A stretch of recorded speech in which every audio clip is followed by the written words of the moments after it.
က်တောင်ထည့်ဖို့အတွက်ကပထမဆုံးလေ့ကျင့်ရမှာရှိပါတယ်ဒီမှာအခုဒီကွေးနည်းကြောင့်တစ်ခုယူမယ်ပြီးတော့အဲ့မျက်တောင်ကဒီလိုအသေးရှိမယ်ဒီဘက်ချမ်းဒီလိုလာမယ်ဒီလိုလာမယ်ဒီဘက်ကဒီလိုပေါ့နော်ကွေးရဲ့နေရာတွေကခွဲထွက်သွားတဲ့အနေထားမျိုးဒီဥစားမှာကမျက်လုံးကဒီနေရာပေါ့နော်ဒီနေရာဆိုရင်မျက်တောင်မွေးရှိပြီးဒီနေရာကမျက်တောင်မွေးတူရမယ်ဆိုတော့သိရပါမယ်ဆိုတော့မျက်တောင်စဆွဲမယ်ဆိုရင်ပထမဆုံးဒီအသေးကိုယူပြီးတော့လည်းဒီဘက်တစ်ချမ်းပေါ့နော်ဘက်တစ်ချမ်းကိုခွေးလာပါမယ်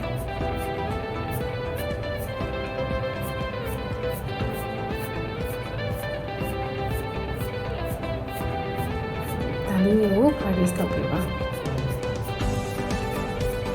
โอเคဒီဘက်တစ်ချမ်းပြီးတော့လည်းဒီဘက်ဒါကတော့တူရမှာပေါ့နော်မြင်းတူရမှာဒါပေမဲ့ practice လုပ်တာဖြစ်တဲ့အတွက်အရှိတခါလေး practice လုပ်ပြပါ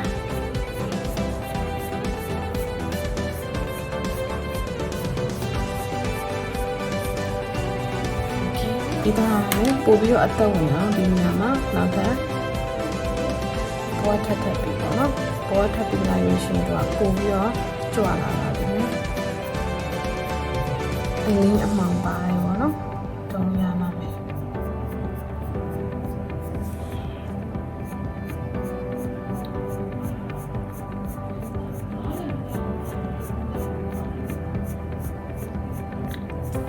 โอเค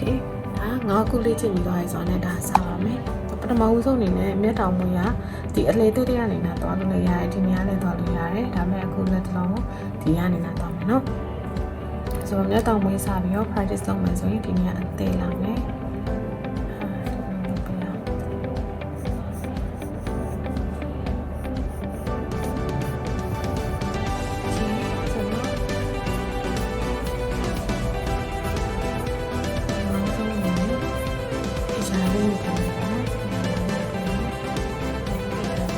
ရှိရောက်ရင်ထောင်းပါတော့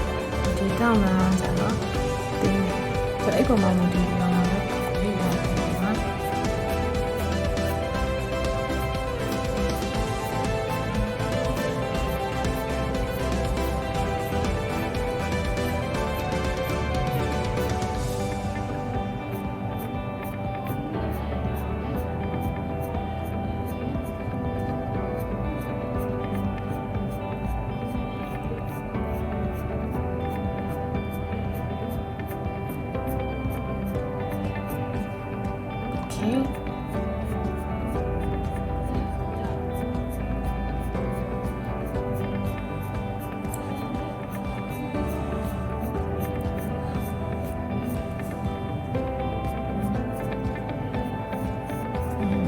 ပြီးသွားတယ်ဗာဆက်လုပ်မယ်ဒီအောက်ချီပေါ့နော်အောက်ချီလည်းများမှာပဲအောက်ချီလည်းနည်းနည်းလေးပဲထည့်အောင်နော်ဒီဘက်တစ်ချမ်းလေးဒီတိုင်းမှာပဲဆွဲရအောင်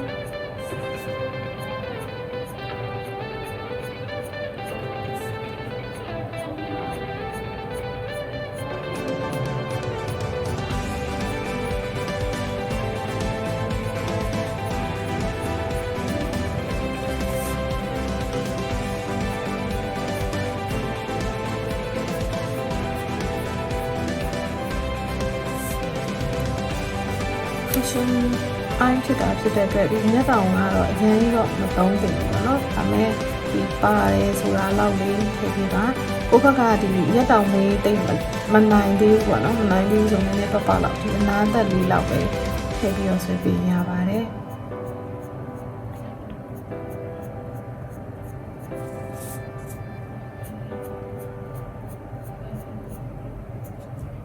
ဒီနားရောက်ရင်တည်သွားမယ်နော်โอเค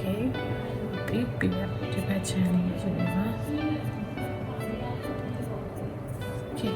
ဆိုတော့ဒီလောက် practice လုပ်ထားရင်ရပါပြီဆိုတော့ဒီမျက်လုံးအစုံပေါ့နော်မျက်တောင်မွေးရဲ့မျက်လုံးရဲ့အစုံကို10ခုလောက် practice လုပ်ပေးပါနော်